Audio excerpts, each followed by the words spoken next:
دوستان عزیز السلام علیکم. امروز 20 اپریل سال 2026 می باشد.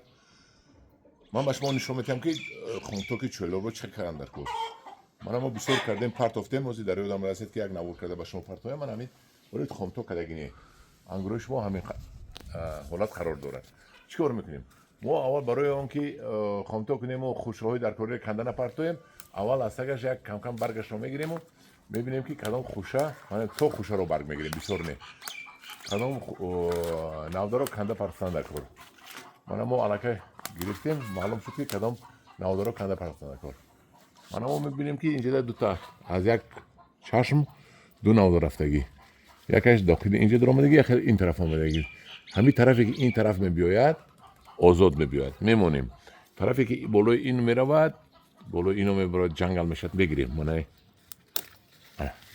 هرچند که خوشه داشت گرفتیم میبینیم اینجا هم دوتا یک تا دوتا اینش با قوتر کمتر بیجانش رو میگیریم باز میرویم خیلی برگش رو کم میکنیم میبینیم که اینجا چیکار کردن در کار. وقتی که ما بر رو گرفتیم معلوم میشد که چیکار کردن در کار. انا این با قوت این به قوت این رو گرفتن در کار. اینجا دو تا است یک تا با قوت یک تا به قوت از دو تا یک تاشو میگیریم. من خلاصی گپ اینجا میبینیم دو تا اینجا دو تا هرشون با قوت اینجا یکی یک تا دیگر هست یک تاشو میگیریم. من به اون میدیم میبینیم چیکار میکنیم. من خیلی اول برگرفت کسیم پوینش رو میگیریم و کم قوت این رو میگیریم میپرتویم. خلاصی گپ همین خیلی این یکم خمتوک است شما همین خیلی خمتوک کنید و برگرفت تو خوشه رو گیرید و تو خوشه رو بعد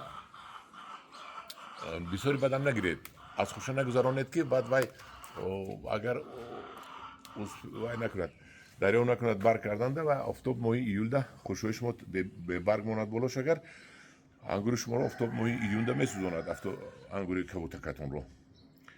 منم خیلی بعد این خمتاک شما حتما فلیکور رو گیرید و فلیکور 5 گرم در 10 لیتر آب داخلش نورالده آمیخته کنید 10 لیتر دیگه و انگوراتون رو شوید.